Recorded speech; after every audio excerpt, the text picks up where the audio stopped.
بسم الله الرحمن الرحيم. اعوذ باللہ من الشیطان الرجیم. بسم اللہ الرحمن الرحیم. عزیز طلباء، السلام علیکم ورحمۃ اللہ وبرکاتہ. ہماری گفتگو کتاب کشف المراد فی شرح تجرید الاعتقاد کے حوالے سے جاری و ساری ہیں، اور انتہائی خوشائن بات ہے کہ آج کا درس ہمارا اللہ تعالیٰ کی صفات کے حوالے سے آخری درس ہے، اور آج کے درس میں ہم اللہ تعالیٰ کی کچھ صفات کا تذکرہ کریں گے، اور اس کے بعد آج ہمارے اس حوالے سے فائنل لیسن ہے. آج کے درس میں ہم اللہ تعالیٰ کی ایک لحاظ سے جتنی بھی صفات ہیں جو خواجہ نصیر الدین توسی اور علامہ حلی نے اپنی کتاب میں تذکرہ فرمایا ہے، ان کا ہم احاطہ کر رہے ہیں، اور یہ ایک مرحلہ الحمدللہ آج پائے تکمیل کو پہنچ رہا ہے. اور اس کے بعد کل انشاءاللہ اللہ تعالیٰ کے افعال کے حوالے سے ہم گفتگو کریں گے. تو اس آخری درس میں آج ہم اللہ تعالیٰ کے بعض متشابہ صفات، یہ ہم نے اپنی طرف سے ٹائٹل دیا، ان اللہ تعالیٰ کی کچھ اور صفات ہیں، جیسے مثلا اللہ تعالیٰ کا چہرہ، وجہ اللہ ہم کہتے ہیں، ید اللہ کہتے ہیں، ید اللہ فوق ایدیہم. تو اس طرح کے ہیں جس کو ہم ایک لحاظ سے متشابہ یعنی اپنی طرف سے کہہ سکتے ہیں، ویسے کوئی تشابہ نہیں ہے. ان صفات کے حوالے سے گفتگو کریں گے انشاءاللہ تعالی، اور یہ ہمارا اس سلسلے میں آخری درس ہوگا انشاءاللہ. قال واما اليد والوجه والقدم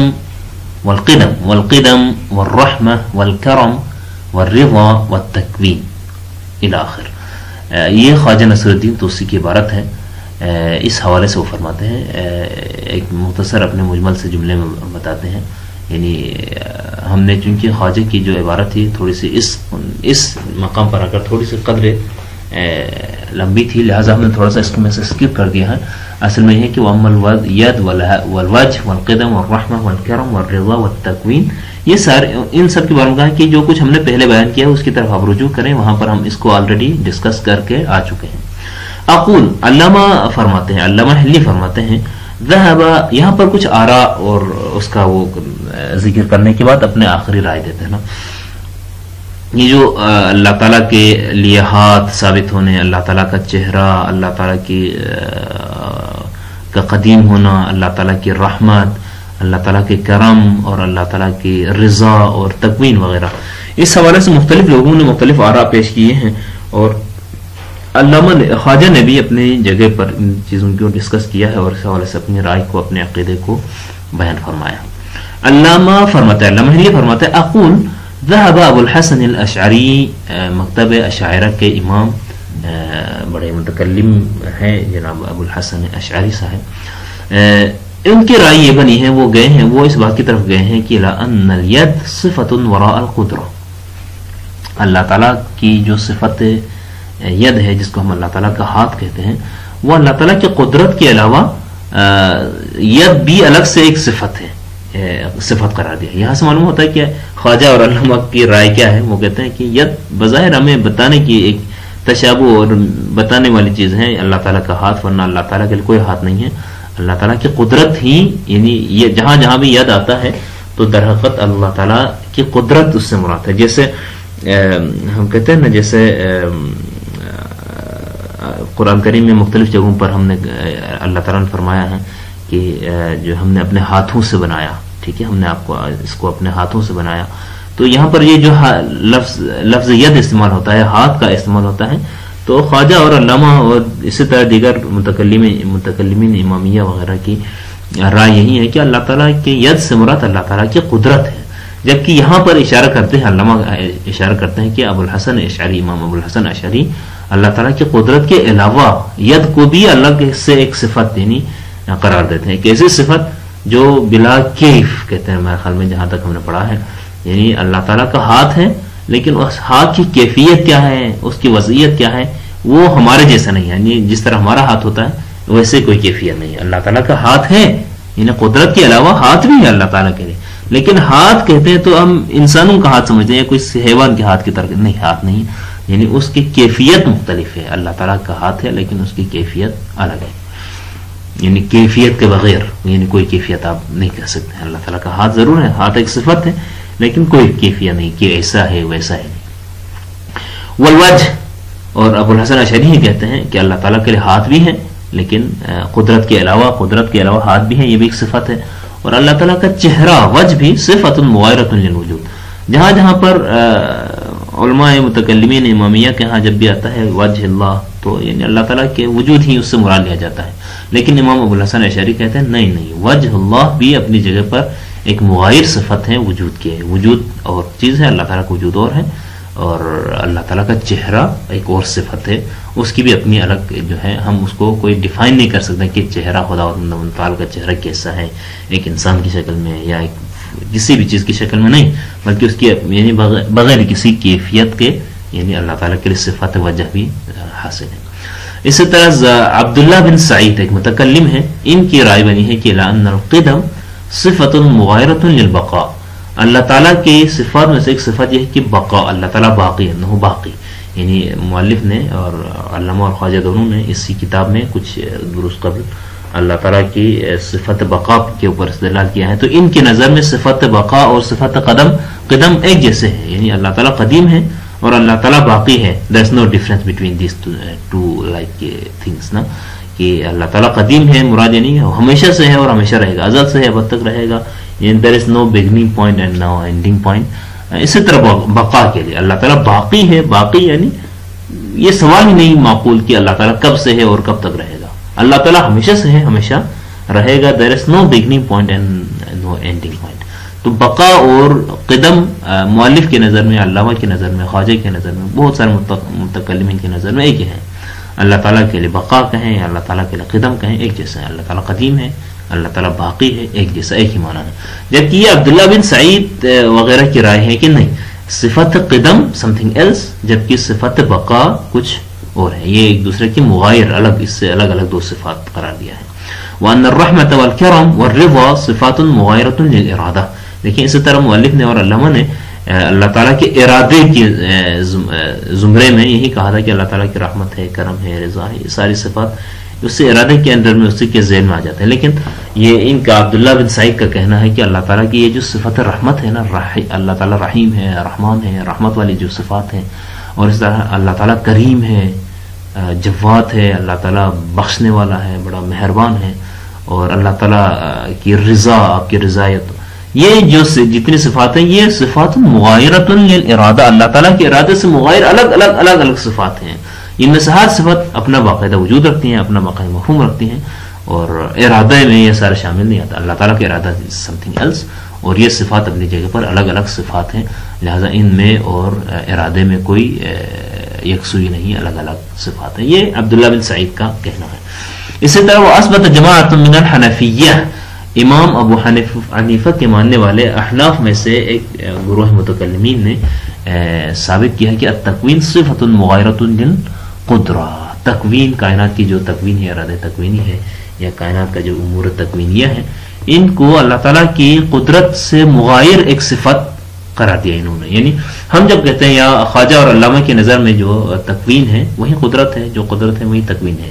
یعنی اللہ تعالیٰ کے امر تکوینی یا فیصلہ تکوینی یہ ہے کہ کائنات کے اندر بہت ساری چیزوں کو جس کام کے لیے فکس کیا ہے، جس کام کی ان کو ہدایت دی گئی ہیں، اس پر وہ مجبور ہیں اسی کے مطابق چلتے رہے ہیں، اسی کے مطابق چل رہے ہیں. مثلا کائنات کے یہ سارے بہت سارے اجرام افعال کی اللہ تعالیٰ کی تکوینی طور پر دی ہوئی ایک حکم کے مطابق یہ چل رہا ہے، اس میں ذرہ برابر آگے پیچھے نہیں ہو سکتا ہے. تو تکوین یعنی اللہ تعالیٰ ہی کی قدرت، اللہ تعالیٰ نے اپنی قدرت سے کسی کو یہ حکم دیا ہوا ہے. تکوین یعنی اللہ تعالیٰ نے اپنی قدرت ہی سے کائنات کی مختلف اشیاء کو مکون کیا، مختلف جگہوں پر مختلف ذمہ داریوں کے لیے ان کو نامزد کیا ہے اور وہ ذمہ داری ادا کر رہے ہیں. تو قدرت اور تکوین میں دیر از نو ڈفرینس علامہ اور خواجہ کی نظر میں یا متکلم امامیہ کی نظر میں. لیکن احناف کی ایک جماعت جو متکلمین میں سے ہے وہ اس بات کی طرف چلے گئے ہیں کہ تکوین ایک صفت ہے جو قدرت کے بالکل مغایر ہے، مختلف، اس سے الگ صفت ہے. قدرت ایک اور چیز، اللہ تعالیٰ کی قدرت سم تھنگ ایلس کوئی اور چیز ہے، اور اللہ تعالیٰ کی تکوین کوئی اور کسی اور چیز کا نام ہے. یہ دونوں الگ ہیں. جبکہ خواجہ اور علامہ کی عبارات میں ایسا نہیں ہے. صفت ید اور قدرت ایک جیسے ہیں. جہاں جہاں پر اللہ تعالیٰ کے ہاتھ کا تذکرہ ملتا ہے ہمیں بظاہر، اس سے مراد در حقیقت اللہ تعالیٰ کی قدرت ہے. ٹھیک ہے. اسی طرح جہاں پر اللہ تعالیٰ کے چہرے کی بات آتی ہے تو در حقیقت اللہ تعالیٰ کا وجود ہی ہوتا ہے علامہ اور خواجہ کی نظر میں. اور اسی طرح جو ہے اللہ تعالیٰ کے قدیم ہونے اور باقی ہونے میں کوئی فرق نہیں ہے، جبکہ انہوں نے فرق کیا ہے. اور اللہ تعالیٰ کی رحمت، کرم، رضا اور اس طرح کی جو صفات ہیں یہ اللہ تعالیٰ کے ارادے میں شامل ہیں خواجہ اور علامہ کی نظر میں، لیکن ان علماء نے عبداللہ بن سعید نے اس کو مختلف قرار دیا ہے. اس طرح احناف نے جو صفت مغایرہ، صفت تکوین اور صفت قدرت کو الگ الگ دو صفات قرار دیے ہیں، جبکہ علامہ اور مؤلف کی نظر میں یہ بھی ایک جیسے ہیں، یعنی آپ تکوین کہیں یا قدرت کہیں ایک جیسا ہیں. وہ تحقیق، اب یہاں پر ان کی اپنی رائے ہے. وہ تحقیق، جبکہ ہماری تحقیق یہ ہے، ہمارے نظر میں صحیح بات یہ ہے کہ انہا هذه الصفات راجعۃ الی ما تقدم. یہ جو آج ہم صفت ید ہے، صفت وجہ ہے، صفت قدم ہے، رحمت ہے، کرم، رضا اور تکوین ہے، یہ 5-6 صفات جو ہم بیان کی ہیں، یہ صفات الگ سے کوئی صفات نہیں ہیں. یہ کہیں نہ کہیں کسی نہ کسی طریقے سے ان صفات کی طرف لوٹتی ہیں جو ہم نے پہلے بیان کیا ہے. یعنی بہت سارے صفات ایسی ہیں جو اللہ تعالیٰ کی صفت قدرت میں شامل ہیں، اور کچھ صفات ایسی ہیں جو اللہ تعالیٰ کی صفت بقا میں شامل ہیں، اور کچھ صفات ایسی ہیں جو اللہ تعالیٰ کی صفت ارادہ میں شامل ہیں. لہٰذا الگ سے یہ کوئی اپنی جگہ پر کوئی اور صفات نہیں ہیں، ایک جیسے ہیں. بس یہاں پر ہمیں کلی طور پر ہمارے پاس چند ایک اقوال سامنے آ گئے. ایک یہ کہ امام ابو الحسن اشعری کا قول ہے. امام اشعری فرماتے ہیں کہ صفت ید کو قدرت الہی سے الگ اور صفت وجہ کو وجود سے الگ کوئی صفت قرار دیتے ہیں. یعنی ید اور قدرت میں فرق ہے، اور وجہ اور وجود خداوندی میں فرق ہے. یہ امام اشعری کا قول ہے. عبداللہ بن سعید کا قول ہے کہ صفت اللہ تعالیٰ کی صفت قدیم ہونا اور اللہ تعالیٰ کے باقی ہونے میں فرق ہے. یعنی یہ دونوں صفت قدیم اور صفت بقا دو الگ الگ صفات ہیں. اور اسی طرح صفت رحمت، کرم اور رضا بھی اللہ تعالیٰ کے ارادے سے کوئی الگ صفات ہیں، یہ الگ الگ اپنی جگہ پر صفات ہیں. اور احناف کی ایک جماعت نے آ کر کہا کہ اللہ تعالیٰ کی جو تکوین ہے اور اللہ تعالیٰ کی قدرت یہ دونوں ایک جیسے نہیں بلکہ یہ الگ صفات ہیں، ان کا اپنا الگ مفہوم ہے، الگ الگ اور مختلف مفاہیم رکھتے ہیں. یہ 3 اقوال ابھی ہمارے سامنے آ گئے. اور آخر میں مؤلف جو ہے اپنا قول تحقیق یا اپنی رائے دیتے ہیں، وہ کہتے ہیں کہ جو ہے آپ اللہ تعالیٰ کا ید کہیں یا اللہ تعالیٰ کی قدرت کہیں، ایک ہی چیز ہے. اللہ تعالیٰ جہاں قرآن کریم میں یا کہیں بھی کسی بھی مقام پر اللہ تعالیٰ کی قدرت کی بات آتی ہے، اللہ تعالیٰ کی ید کی بات ہے، ید اللہ فوق ایدیہم کہا ہے، یا پھر یعنی اللہ ہم نے اپنے ہاتھوں سے بنایا، اس طرح کے الفاظ آتے ہیں، تو در حقیقت اللہ تعالیٰ کی قدرت ہی اس سے مراد ہوتی ہے. اسی طرح فثم وجہ اللہ، اب کہتے ہیں نا اینما تولوا فثم وجہ اللہ، یعنی جس طرح بھی رخ کرو اللہ تعالیٰ کا چہرہ نظر آئے گا. وجہ سے مراد یہاں پر واقعاً اللہ تعالیٰ کا کوئی چہرہ ہو، وہ چہرہ ہر طرف ساتھ ساتھ پھر رہا ہو، نہیں مراد، بلکہ اللہ تعالیٰ کا وجود ہر جہت میں، ہر جگہ پر، ہر مقام پر، ہر وقت موجود ہے. یہاں وجہ سے مراد وجود الہی ہے. اسی طرح ان کے نظر میں قدیم اور بقا دونوں میں کوئی فرق نہیں، ایک ہی صفت. اللہ تعالیٰ کو قدیم مانے یا باقی مانے ایک ہی چیز ہے. اس طرح رحمت، کرم اور رضا جیسے صفات جو ارادہ الہی کے تابع ہیں اس میں شامل ہیں، اور تکوین اللہ تعالیٰ کی قدرت کا حصہ ہے اور اس کا بھی کوئی فرق نہیں ہے. ان تمام کی تفسیرات پہلے بھی پہلے انہی صفات کی ذیل میں، مثلا آپ شروع میں جب آپ اللہ تعالیٰ کی قدرت کی بات کرتے ہیں تو اس میں یہی ید اور وغیرہ شامل ہیں، اس میں ثابت ہوتے ہیں. اسی طرح صفت قدیم اور صفت اللہ باقی کے اس کے اوپر زمرے میں آئے ہیں، اس میں اللہ تعالیٰ کا قدیم ہونا بھی شامل ہے. اس طرح اللہ تعالیٰ کے ارادے کے حوالے سے، اللہ تعالیٰ مرید ہونے کے حوالے سے ایک باب ہم نے ایک درس ہم بنا چکے ہیں، اس میں یہ رحمت، کرم، رضا وغیرہ سے اس میں شامل ہیں. اور اللہ تعالیٰ کی تکوین اور قدرت بھی اسی ایک ہی جو ہے صفت کا دو نام ہو سکتے ہیں، یعنی قدرت یعنی تکوین یعنی قدرت. ٹھیک ہے، لہٰذا ان میں بھی کوئی بہت بڑا فرق نہیں ہے، یعنی بلکہ یوں کہیں اس میں فرق یوں کر لیں، لیکن تکوین اللہ تعالیٰ کی قدرت کا حصہ ہے، یہ درست ہے. اللہ تعالیٰ کی قدرت اور تکوین برابر نہیں ہے، قدرت بڑی ہے. تو تکوین اللہ تعالیٰ کی قدرت کے ضمن میں ہی آنے والی ایک صفت ہے، اس کو قدرت سے ہٹ کر کوئی الگ صفت قرار نہیں دے سکتے ہیں. تو یہ مؤلف اور مصنف کا قول تھا. الحمدللہ یہاں تک ہم نے اس کتاب کا ایک اہم حصہ ہم مکمل کر چکے، اور یہاں پر ہم نے اللہ تعالیٰ کی ذات کے حوالے سے جو گفتگو ہونی تھی اور اللہ تعالیٰ کے صفات کے حوالے سے جو گفتگو ہونی تھی، ان صفات کے اوپر کافی حد تک گفتگو کر چکے ہیں. انشاءاللہ تعالی کل سے ہم صفات کا چیپٹر کلوز کر کے ہم افعال خداوندی کی طرف بڑھیں گے اللہ تعالیٰ کی مدد سے اور اللہ تعالیٰ کی نصرت سے انشاءاللہ تعالی. اور اب تک جو کچھ ہم بیان کر چکے اسے اللہ تعالیٰ کی بارگاہ میں قبولیت شرف قبولیت بخشنے کی دعا کے ساتھ اور آپ تمام عزیزوں کو اپنے علمی میدان میں کامیابی و کامرانی کی توفیق ملنے کی خاطر ہم اس دعا کے ساتھ اس درس کو اس مرحلے کو یہیں پر تمام کرتے ہیں. وصلی اللہ علی سیدنا محمد وآلہ الطاہرین. والسلام علیکم ورحمۃ اللہ وبرکاتہ.